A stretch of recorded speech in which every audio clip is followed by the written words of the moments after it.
আসসালামু আলাইকুম প্রিয় ফুটবল ফ্যান্স। ম্যাচের কয়েক ঘন্টা পরে এসে এই ভয়েসটা রেকর্ড করার পরেও আবেগটা এই মুহূর্তেও এতটা বেশি যে কোথা থেকে শুরু করবো আসলে ভেবে পাচ্ছি না। বরাবরের মতো লিওনেল মেসিকে দিয়ে শুরু করতে হবে। The greatest of all time আরও একবার প্রমাণ করেছেন কেন তিনি দ্য আলটিমেট গোট। আরও একবার লিও মেসি বাধ্য করেছেন সারা বিশ্ব যে কোনো অ্যানালাইসিস এই ম্যাচের পরে যাতে করে তাকে দিয়ে শুরু হয়। দুটো অ্যাসিস্ট করেছেন, তবে সব কিছুকে ছাপিয়ে লিওনেল মেসির এই ম্যাচের পারফরমেন্স সম্পর্কে হ্যারি কেন যে কথাটা বলেছেন আমরা সেটাতে ফোকাস করি। We are simply in the presence of the greatest player of all time. আর কিছুই না, ব্যাপারটা এটা যে আমরা গ্রেটেস্ট ফুটবলার অফ অল টাইমের সময় ম্যাচটা খেলেছি। হ্যারি কেন এখানে একটা সেন্টেন্সে পার্থক্যটা দেখিয়ে দিয়েছেন। লিও মেসি এই ম্যাচটাতে ছিলেন বলেই শেষ পর্যন্ত এসে আর্জেন্টিনা এই ম্যাচটা বের করে আনতে পেরেছে। আর কোনো অ্যানালাইসিস আর কোনো ট্যাকটিক্যাল পয়েন্ট খাটে না। মাঠের মধ্যে লিও মেসি কী করতে পারেন সেটা ম্যাচের শেষ কয়েক মিনিটে এসে আরও একবার করে দেখিয়েছেন। এই ম্যাচটা এতটাই স্ট্রেট ফরওয়ার্ড ছিল যে আমি অনেক পুঙ্খানুপুঙ্খভাবে যত বেশি ব্যাখ্যা করি তারপরও আপনাদের মনের মধ্যে অতৃপ্তি থেকে যাবে, কারণ কোনো কিছুই লিও মেসির এই অতিমানবীয় পারফরমেন্সটাকে ব্যাখ্যা করার মতো আসলেই না। আমি ম্যাচের কয়েকটা কি মোমেন্টে চলে যাই।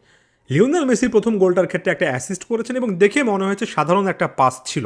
তবে ওই মোমেন্টটাতে লিওনেল মেসি যখন বল পেয়েছেন তিনি কি আসলে ভেতরের দিকে ঢোকার চেষ্টা করবেন, তার ডানে যাবেন, নাকি তিনি আসলে তার বায়ে কোনো একজন প্লেয়ারকে ডিবক্সের বাইরে ধরার চেষ্টা করবেন, সেটা নিয়ে এই ইংল্যান্ডের ডিফেন্স লাইনটা কনফিউশনে ছিল।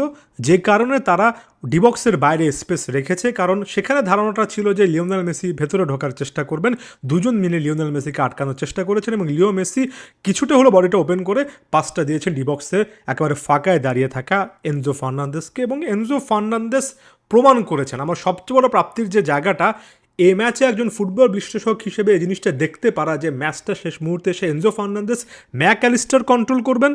এনজো ম্যাক যদি ভালো খেলেন, এমন টাইপের ম্যাচে যদি মিডফিল্ডের কন্ট্রোল নিয়ে ফেলেন, শেষ মুহূর্তে আর্জেন্টিনা ম্যাচ বের করে আসবে। এবং অনেক অনেক তৃপ্তি নিয়ে এই জিনিসটা জানাচ্ছি যে মাঠের মধ্যে সেটা দেখতে পেরেছি।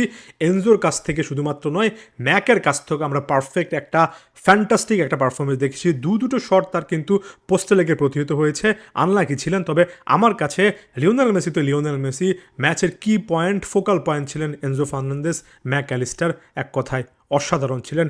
Hats off to them. এখন আমরা যদি সেকেন্ড গোলের ক্ষেত্রে চলে আসি, ওই মোমেন্টটাতে এবার প্রতিপক্ষের ডিবক্সের বাইরে হ্যারি কেন নিজে ছিলেন যাতে করে লিওনেল মেসি এখানে কোনো পাস দিতে না পারেন। একটা রিবাউন্ড শট এসেছিল ম্যাক অ্যালিস্টারের দুর্দান্ত শটটা যখন পোস্টে লাগলো, সেই জায়গা থেকে এসে পুরো ম্যাচে দুর্দান্তভাবে লিওনেল মেসিকে মার্ক করা কিংবা ওই জায়গা থেকে ভালো খেলা স্পেন্স কিন্তু প্রস্তুত ছিলেন। এখানে পজ করে আপনাদেরকে দেখাচ্ছি, দেখবেন স্পেন কিছুটা হলো পা একটু ব্যথা পেয়েছেন, হালকা একটু হলেও তাকে মনোযোগের ঘাটতিতে দেখা গেল, অর্থাৎ ওই ব্যথাটা পাওয়ার কারণে তিনি রিয়্যাক্ট করতে একটু দেরি করেছেন। এবার লিওনেল মেসি, স্পেন্স কিংবা ওরাইলি যেই ছিলেন না কেন, ওই জায়গায় তাদের যে কিছুটা হলো ল্যাপস অফ কনসেন্ট্রেশন হয়েছে সেটা বুঝেছেন। এবার তিনি আর ডিবক্সের বাইরে পাস না দিয়ে বলটাকে ওয়াইড অ্যাঙ্গেলে নিয়ে গিয়ে সেখানে ডান পায়ে উইক ফুটে যে ডেলিভারিটা এখানে দিলেন। অফকোর্স লাউতারো মার্টিনেজ তার অসাধারণ একটা গোল করেছেন। এই গোলটার স্বপ্ন তিনি আজীবন দেখেছেন। লাউতারোকে অবশ্যই ধন্যবাদ জানাতে হবে, সকল রকমের জল্পনা কল্পনাকে একপাশে সরিয়ে ফেলেছেন। তবে লিওনেল মেসির ডান পায়ের ডেলিভারিটা এতটাই পারফেক্ট ছিল, এতটাই অ্যাকুরেট ছিল যে এক কথায় অবিশ্বাস্য, অসাধারণ। পৃথিবীর যে কোনো স্ট্রাইকারের ওই সময়টাতে এসে ফিনিশ করে আসা উচিত। লিও মেসি ওই একটা পারফরমেন্স, একটা মোমেন্ট অফ ম্যাজিকেই কিন্তু ম্যাচটা আর্জেন্টিনার পক্ষে নিয়ে এসেছেন। অথচ পুরো ম্যাচটাতে লিওনেল মেসিকে মার্কিং করার দায়িত্বে যে স্পেন্সরা ছিলেন তারা ওই জায়গাটুকু থেকে ওই একটা দুটো মোমেন্ট ছাড়া ভালোই করেছেন বলে আমার কাছে মনে হচ্ছে। আমরা এতটুকুতে এসে আলোচনাটা থামিয়ে দিয়ে লিওনেল স্কালোনির দিকে তাকাই। লিওনেল স্কালোনির ট্যাকটিক্যাল মাস্টার ক্লাস দিয়ে আমরা অনেক আলোচনা সমালোচনা করছিলাম। যখন আলোচনা জায়গা হয় তখন আলোচনা করি, সমালোচনার পরে যখন এমন একটা ম্যাচ কাটায় তখন ঘুরে ফিরে আবার স্কালোনির কাছে আসতে হয়। লিয়ান্দ্রো পারেদেস ম্যাচে অবশ্যই সবচেয়ে কন্ট্রোল ফুটবল খেলছিলেন, তাকে ওই মুহূর্তে উঠিয়ে যেটা রীতিমতো ভক্তদের মনের মধ্যে কাঁপন ধরিয়ে দিচ্ছিল। সেই সময়টাতে ট্যাগলিফিকোকে সাবস্টিটিউট করে নিকো গঞ্জালেসকে নামিয়ে, যিনি নামার পর ম্যাচটাতে ওই লেফট উইংয়ে আর্জেন্টিনা আরও অনেক গতি পেয়েছে। আলভারেস লাউতারো মার্টিনেজকে আরও একবার বক্সের মধ্যে রেখে লিওনেল মেসিকে রাইট উইংয়ে শিফট করে ট্যাকটিক্যালি কত কিছু যে লিওনেল স্কালোনি করলেন, প্রত্যেক জিনিসের শেষে এসে উপসংহারে আসে এটাই লেখা থাকবে যে স্কালোনি সাহসটা দেখিয়েছেন। ফরচুন ফেভার্স দ্য ব্রেভ, শেষ মুহূর্তে এসে সাহসীদের পক্ষে ভাগ্য থাকে। স্কালোনির সাহসী সিদ্ধান্তগুলো একেবারে ব্যাং অন টার্গেট ছিল।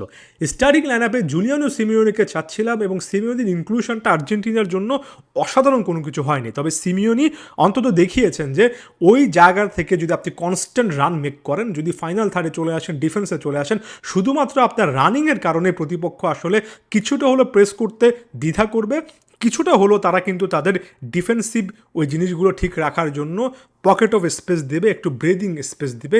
এই জায়গা থেকে সিমিওনি সাকসেসফুল হয়েছেন আমার কাছে মনে হয় অফ দ্য বল মুভমেন্টে।